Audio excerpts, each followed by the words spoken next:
Hello, I'm Best Man Dan Tosh. I first met Brian back in 2009. You know my mom. We, My mom. thanks Steve. We were waiting tables together up in London. We went from co-workers waiting tables together to football teammates who played soccer on a couple teams together. And then Brian called me up one day and said he needed a roommate to live with him in South Baltimore. And there's a little bit of an age discrepancy. You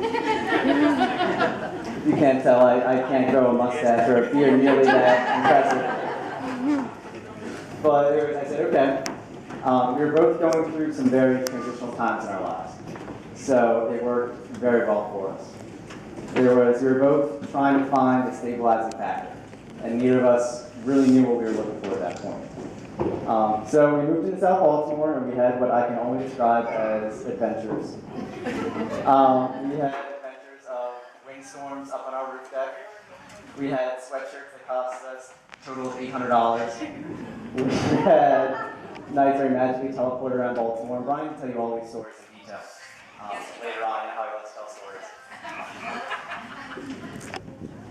But through it all, I gained more than a coworker or a friend or a roommate. I really gained a brother. And it was, me and Brian have had long conversations about this till the sun comes up over Baltimore. And I really gained a big brother out of this whole experience. But like I said, we were in this transitional part in our lives, and we didn't know what we were looking for.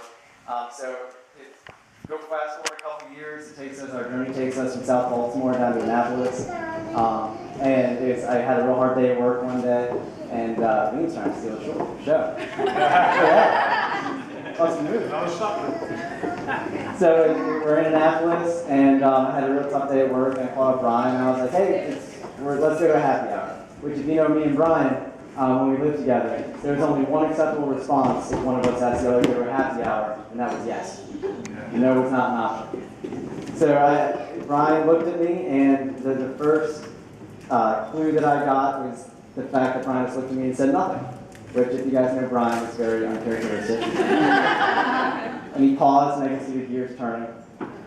And I don't even remember exactly what he said. He explained to me very nicely that he wasn't going to go to happy hour because he was going to go see this girl that he had met. He was going to go see Heather. And I knew that Brian was going to stop looking because he had found what he was looking for. So Heather, I'm so happy that you and Brian met. It was because it took me a couple of years to gain a brother, and now I have a sister as well. So you guys complement each other so well, and I'm so happy to have you in my life. And it's every time when me and Brian are hanging out, going to a pub, whenever you're not around, whenever he mentions your name, he smiles. And when he's with you, he's in this euphoric state. It's so amazing to see. So everyone raise a glass. Beginning with the Irish theme to Brian and Heather. Cilantro. You hear it.